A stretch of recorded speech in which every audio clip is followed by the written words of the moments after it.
हनुमान जी के जीवन में छुपे हुए रहस्य और अनसुनी कहानियां हैं जो आज भी बहुत कम लोग जानते हैं। आज हम उन गुप्त पहलुओं की खोज करेंगे जो हमारे प्रिय बजरंगबली के चरित्र को और भी रोचक बनाते हैं। सबसे पहले बात करते हैं हनुमान जी के नाम के पीछे छुपे रहस्य की। संस्कृत में हनु का मतलब है जबड़ा और मान का मतलब है विकृत। बचपन में जब हनुमान जी ने सूर्य को पका हुआ आम समझकर उसे खाने की कोशिश की थी तो इंद्रदेव ने अपने वज्र से प्रहार किया था। इस वज्र के प्रहार से उनका जबड़ा टूट गया था, इसीलिए उन्हें हनुमान नाम मिला।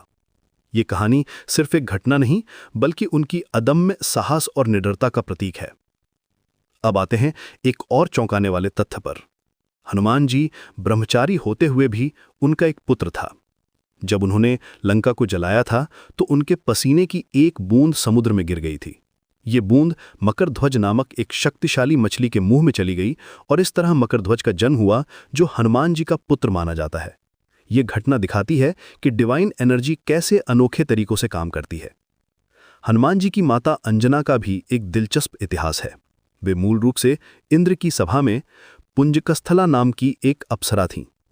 एक बार जब ऋषि दुर्वासा इंद्र से बात कर रहे थे तो पुंजकस्थला बार बार उनके सामने से गुजर रही थी, जिससे ऋषि का ध्यान भटक गया। क्रोधित होकर दुर्वासा ने उन्हें श्राप दिया कि वे पृथ्वी पर वानर के रूप में जन्म लेंगी। ये श्राप तभी टूटेगा जब वे भगवान शिव के अवतार को जन्म देंगी।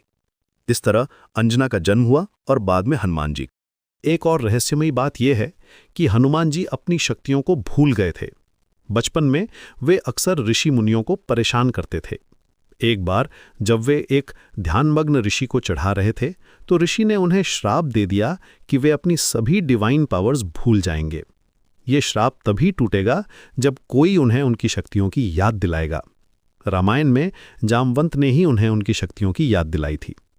सिंदूर से जुड़ी एक मासूम कहानी भी है। जब हनुमान जी ने सीता माता को अपने माथे पर सिंदूर लगाते देखा तो उन्होंने इसका कारण पूछा। सीता जी ने बताया कि ये वो राम जी की लंबी आयु के लिए लगाती हैं। ये सुनकर हनुमान जी ने सोचा कि अगर एक चुटकी सिंदूर से राम जी की आयु बढ़ती है तो पूरे शरीर पर सिंदूर लगाने से कितनी ज़्यादा बढ़ेगी। इसीलिए उन्होंने अपना पूरा शरीर सिंदूर से ढक लिया। ये घटना उनकी निष्कपट भक्ति को दर्शाती है। हनुमान जी की कॉस्मिक पावर्स का रहस्य उनके पिता पवन देव में छुपा है। वे सिर्फ हवा के देवता नहीं बल्कि कॉस्मिक इंटेलिजेंस के प्रतीक हैं। हनुमान जी में यही कॉस्मिक वायु की शक्ति है जो उन्हें अनलिमिटेड पॉसिबिलिटीज प्रदान करती है। ये शक्ति योग की सच्ची पावर है। फ्लेक्सिबिलिटी, बाउंडलेस वाइटैलिटी और डायनामिक कॉन्सेंट्रेशन। एक और अनसुनी कहानी है भगवान शिव के साथ युद्ध की। एक बार हनुमान जी और शिव जी के बीच युद्ध हुआ था। हनुमान जी की शक्ति इतनी प्रबल थी कि शिव जी के गले में लिपटे सर्प डरकर पाताल लोक चले गए थे। ये घटना हनुमान जी की अपार शक्ति को दर्शाती है। जब राम जी का समय आया था पृथ्वी छोड़ने का तो हनुमान जी ने यमराज को अयोध्या में प्रवेश नहीं करने दिया था। राम जी